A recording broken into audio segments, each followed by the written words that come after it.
Yesus hidup, hidup lebih hidup. Ada 3 kata hidup. Hidup, Yesus hidup, hidup lebih hidup. Amin. Pastikan hidupmu lebih hidup setelah Yesus hidup. Kalau hidup lebih hidup, berarti ada hidup yang tidak hidup. Nah, sekarang kita akan lihat satu persatu. Roma 6 ayat 7, 1, 2, 3. Sebab siapa yang telah mati, ia telah bebas dari dosa. Kalau orang itu hidup tapi tidak hidup, artinya orang itu hidup dalam tawanan dosa. Mati segan, hidup tak mau, itu artinya karena hidupnya dalam tawanan, dalam perbudakan dosa. Ini namanya hidup tapi tidak hidup. Ini namanya mati sakjroning urip. Aku iki urip nek kok ora tentrem. Aku ini urip nek kok susah. Aku ini urip nek kok kuatir. Aku ini urip tapi kok aku gelisah terus. Artinya kita sedang hidup dalam kehidupan yang penuh kematian. Disebabkan karena apa? Disebabkan karena dalam tawanan dosa. Nek Kristen berarti sudah bebas, Pak? Belum tentu. Kristen belum jaminan kalau kita ini hidup, kita ini lebih hidup. Kristen belum jaminan kalau kita ini tidak ditawan oleh dosa. Masih bisa. Nah, jadi kita harus tahu dulu, nek hidup lebih hidup berarti ada hidup yang tidak hidup dong, Pak. Iya, ini maksud saya.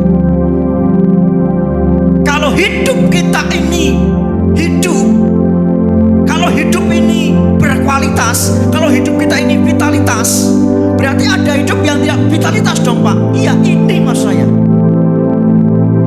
Hidup dalam tawanan dosa. Walaupun Yesus sudah menebus kita dari dosa, walaupun Yesus sudah membebaskan kita dari dosa, tapi prakteknya, faktanya kita masih dalam tawanan dosa. Itulah hidup yang tidak hidup. Itulah mati sakjroning urip. Urip ning aku ki mati. Nah, jane aku ki urip ning ketoke mati. Upacara penguburannya aja 20 tahun yang akan datang. Layaknya saja 30 tahun yang akan datang. Tapi sesungguhnya saya mati. Jadi selama 30 tahun orang ini mati dalam hidup. Jangan mati sebelum mati. Karena ada banyak orang yang sudah mati walaupun belum mati. Yesus hidup, hidup lebih hidup. Ketika Yesus itu hidup, membuat hidup kita ini lebih hidup. Amin. Nah, kalau Yesus tidak hidup, kalau Yesus tidak mati, menderita, melakukan karya terbesar, maka meskipun hidup tapi tidak hidup. Kenapa? Karena dalam tawanan dosa, karena dalam perbudakan dosa. Ingat baik-baik, begitu Adam dan Hawa berdosa, yang terjadi adalah apa? Pisah dengan Allah. Yang terjadi apa? Ketakutan, sakit, kutuk. Jadi tanah ini akan mengeluarkan semak duri. Engkau akan berpeluh sampai engkau mati untuk mendapatkan hasil dari tanah ini. Ini bicara tentang kutuk. Nah, ini terjadi semua menunjukkan bahwa hidup tidak hidup. Kenapa? Ya karena hidupnya ditawan oleh ketakutan. Hidupnya ditawan oleh kutukan. Hidupnya ditawan oleh sakit penyakit. Hidupnya ditawan oleh kekhawatiran. Nah, ini hidup tidak hidup.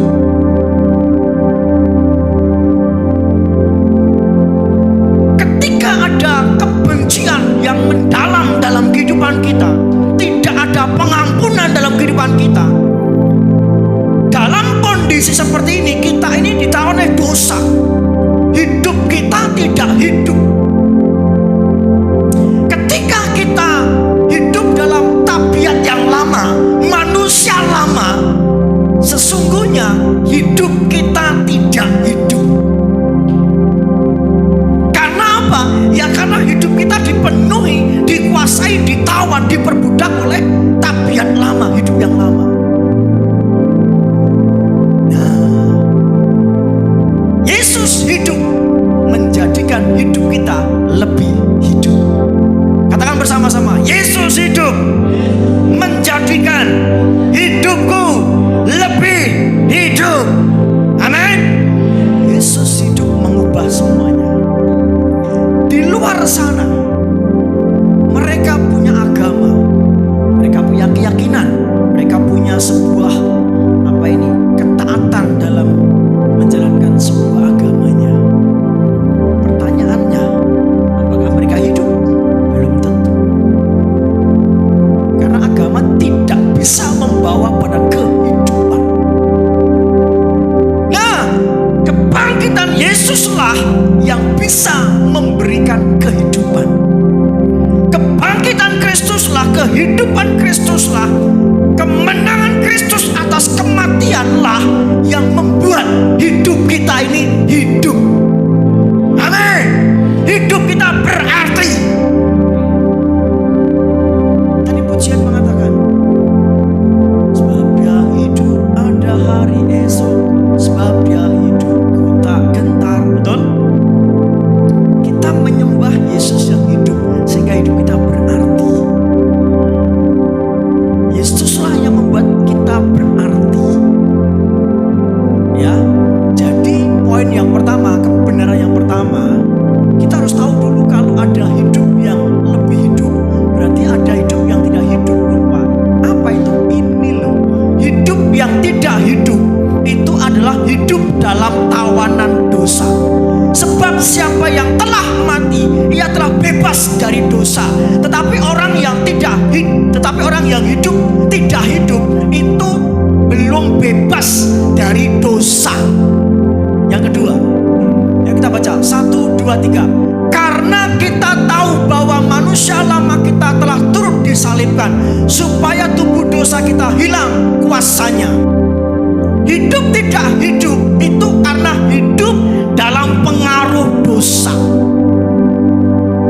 Hidup tidak hidup itu karena dalam intimidasi, dalam tuduhan, dalam cengkraman dari dosa. Nah ini. Jadi hari-hari yang dijalani itu dalam pengaruh dosa. Kamu tadi begini, kamu tadi begitu. Jadi kita terus tertuduh, kita dipengaruhi dosa, sehingga kita nggak bebas. Kita menyembah Tuhan pun juga, tadi kan berdosa. Nah, pengaruh dosa ini begitu kuat menguasai orang itu, sehingga orang itu dia tidak mengalami hidup yang hidup. Dia hidup tapi tidak hidup. Oleh sebab itu Bapak Ibu, jangan izinkan kita ini terintimidasi. Jangan biarkan kita ini dipengaruhi oleh iblis dosa dan kuasanya.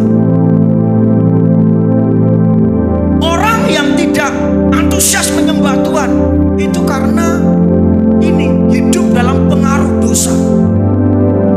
Ya aku sih pengennya memuji Tuhan dengan sungguh-sungguh Pak, tapi perasaanku orang enak ya Pak. Ini loh yang begini ini loh. Saya bukan tidak mau memuji Tuhan dengan sungguh-sungguh Pak, tapi mood saya lagi gak enak. Nah ini nih. Ini bentuk, ini bukti bahwa kita hidup dalam pengaruh dosa. Ketika hidup kita ini tidak semangat, tidak antusias, tidak berkobar-kobar, tetapi kita ini terintimidasi, kita ini tertuduh, kita ini mood kita ini ditarik-tarik terus, perasaan kita ditarik-tarik terus oleh perasaan yang keliru, yang salah, aku raisoh dan sebagainya. Tanpa sadar kita kita dipengaruhi oleh dosa. Hidup kita tidak hidup. Harap usaha, eneng pikiran-pikiran, apa iso kowe engko usaha mundur. Mau sungguh-sungguh dalam Tuhan, apa iso kowe kelakuan saya mundur.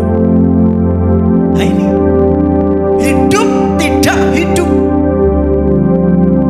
Suatu hari, saya lupa penginjil siapa itu, dia mendapat penglihatan di sebuah gereja besar. Pengkhotbahnya ada, semua jemaat juga ada, tapi pengkhotbahnya ini mayat. Jemaat yang duduk juga mayat. Jadi gambaran gereja ini gambaran kematian. Hidup tidak hidup. Terperanjatlah si penginjil ini. Apa Tuhan artinya itu? Tuhan berkata, hambaku, itulah gambaran gereja yang tidak hidup. Ada mimbar, ada pengkhotbah, ada jemaat, tapi semua mati. Ini mengerikan. Hidup tetapi tidak hidup. Hidup tapi tidak ada kehidupan. Kenapa? Karena pengaruh dosa, pengaruh kegelapan ini begitu besar dalam hidup seorang itu. Kita ini digerakkan oleh apa nih? Kita ini didorong oleh apa nih? Kita ini tidak bisa tidak, kita ini pasti ada yang mendorong kita. Contoh saja, kita ke gereja ini didorong oleh apa? Tidak bisa tidak, kita itu pasti didorong. Sebuah motivasi. Nah, kalau kita didorong oleh kemanusiawian, kedagingan, maka yang terjadi adalah kematian. Kalau kita didorong, dimotivasi oleh firman roh, maka yang ada adalah kehidupan. Amin. Bapak Ibu ke gereja, Bapak Ibu berkeluarga, Bapak Ibu melakukan ini, itu dan sebagainya. Semua aktivitas itu didorong oleh apa? Itu menentukan hidupmu. Kalau engkau didorong kemanusiawian, maksudnya kedagingan, maka hasilnya adalah kematian. Contohnya apa Pak? Contohnya ketika engkau ke gereja. Kita ke gereja, tapi yang mendorong kita ke gereja karena kemanusiawian. Yo mergone aku Kristen, ya aku neng gereja. Patutnya wong Kristen neng gereja ki neng gereja. Ya dia minggu ke gereja. Ini salah satu contoh digerakkan oleh apa? Kemanusiawian. Karena dia berangkat ke gereja didorong oleh kemanusiawian, yang ada adalah apa? Kematian, bukan kehidupan. Hidupnya gak hidup. Jelas ya Bapak Ibu ya? Nah, sekarang apa yang mendorongmu ke gereja? Ini penting. Ketika kita digerakkan oleh kehidupan, digerakkan oleh firman Tuhan, maka hidup kita hidup. Tapi ketika kita digerakkan oleh kemanusiaan, aku neng gereja mergo ora kepenak Pak. Bekewo Pak. Bekewo, ora kepenak, ini adalah sebuah kemanusiaan. Nah, ketika datang ke gereja karena dia didorong oleh kemanusiaan, yang ada adalah kematian. Saya mendapati banyak orang Kristen yang mereka ke gereja, tapi seperti gambaran gereja yang ada pengkhotbahnya, ada jemaatnya, tapi mati. Kami pelayanan Pak, tapi setelah pelayanan saya ini capek. Setelah pelayanan saya ini merasa gak puas. Saya sendiri kosong.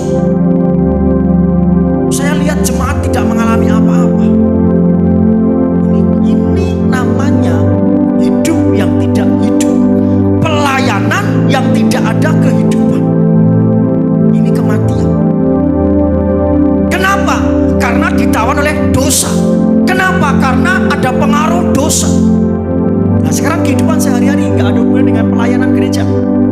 Rumah tangga, sekolah, bekerja, kehidupan sehari-hari di sawah, di pasar, dimanapun kita berada, dan aktivitas apapun juga. Coba kita didorong oleh apa? Digerakkan oleh apa? Ini penting Bapak Ibu. Digerakkan oleh kemanusiawian, kedagingan, atau digerakkan oleh firman dan rohnya.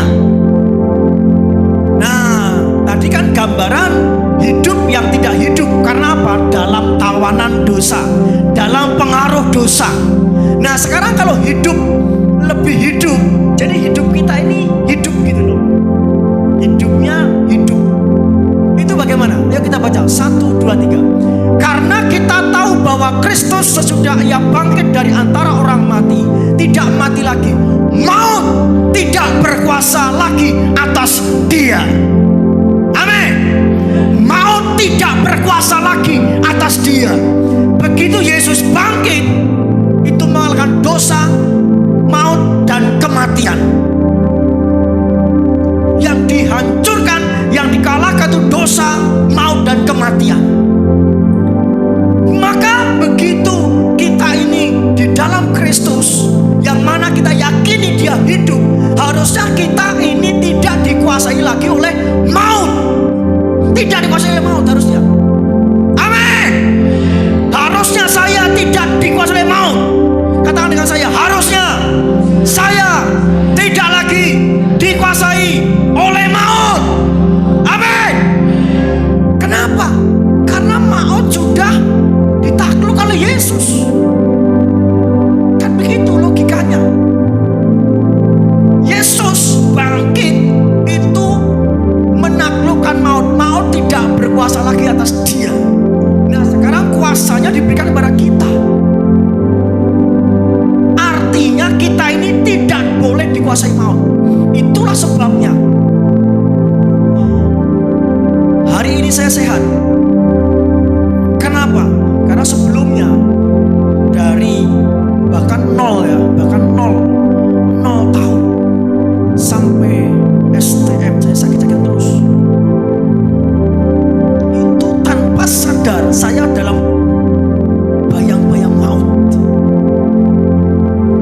Tanpa sadar saya dalam kuasa maut.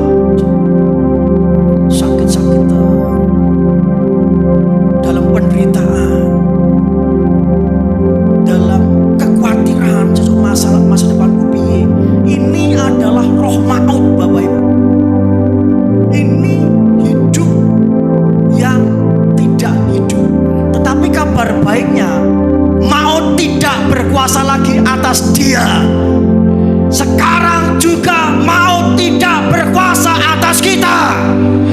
Kita bebas dari maut. Kita bebas dari setiap kematian. Sehingga hidup kita hidup, lebih hidup. Amin.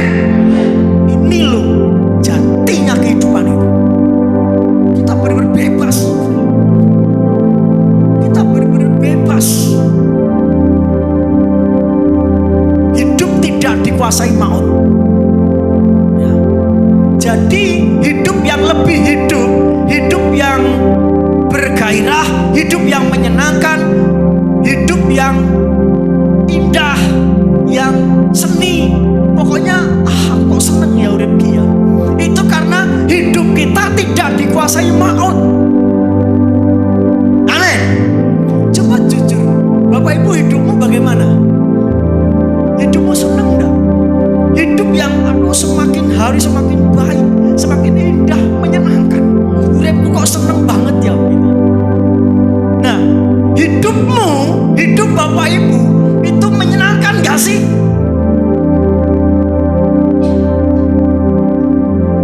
Harusnya kalau kita dalam Kristus, hidup kita itu menyenangkan.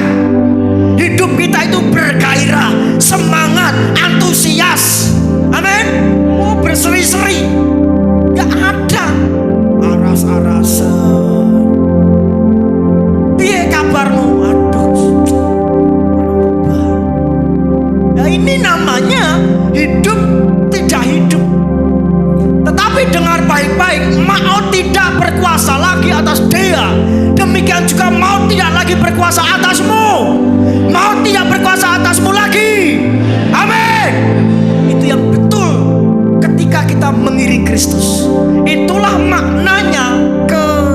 kebangkitan Kristus. Itulah maknanya kehidupan Kristus.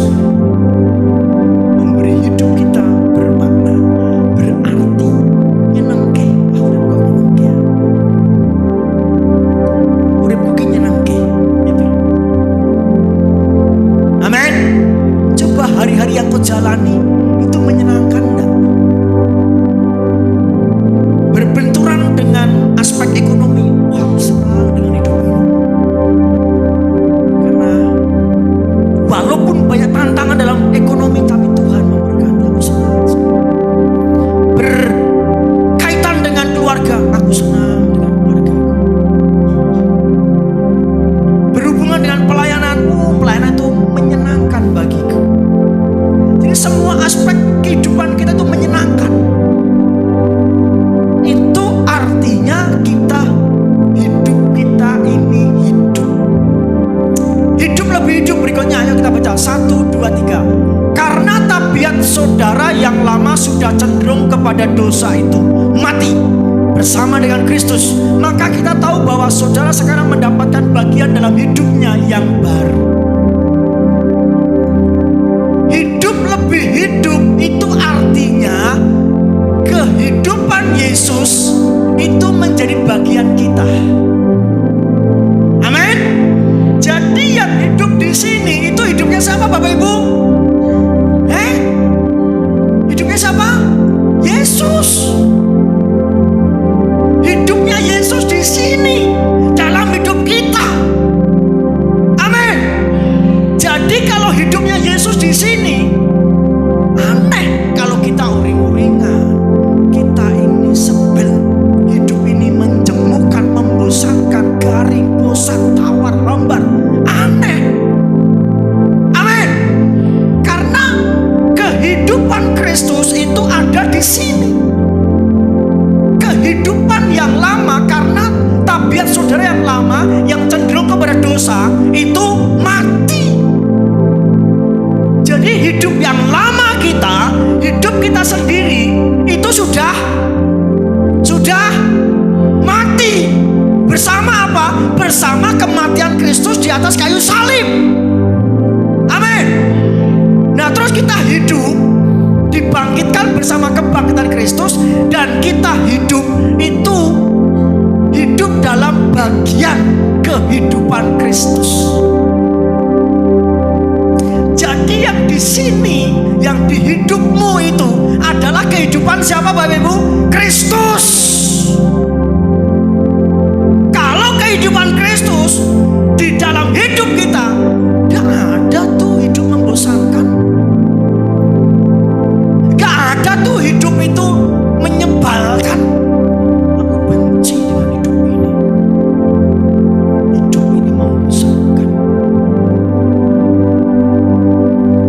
Yesus hidupnya bergairah, penuh vitalitas. Yesus hidupnya berseri-seri. Yesus hidupnya itu penuh dengan maksimal. Amin. Kalau hari-hari yang kau jalani membosankan, kering, hambar, tawar, ada yang salah dalam diri. Hidup belum hidup. Hidup kita belum hidup, Bapak Ibu. Hari-hari yang kau jalani bagaimana? Menerima bagian dari hidup Yesus. Jadi Yesus punya kehidupan nih. Yesus punya hidup. Nah, hidup Yesus ini kita terima. Sehingga yang hidup, kata Paulus apa? Bukan aku lagi, melainkan Kristus yang hidup dalamku. Betul? Itu kekristenan sesungguhnya. Sehingga hidup kita itu bergairah, menyenangkan. Gak uring-uringan, Bapak Ibu. Gak membosankan. Hidup kita itu bergairah. Yes. Kata hidup yang tadi itu artinya suzau. Pengucapannya sutsaho. Artinya untuk hidup bersama dengan satu. Untuk hidup bersama dengan satu, dengan Kristus itu. Jadi menyatu, sehati.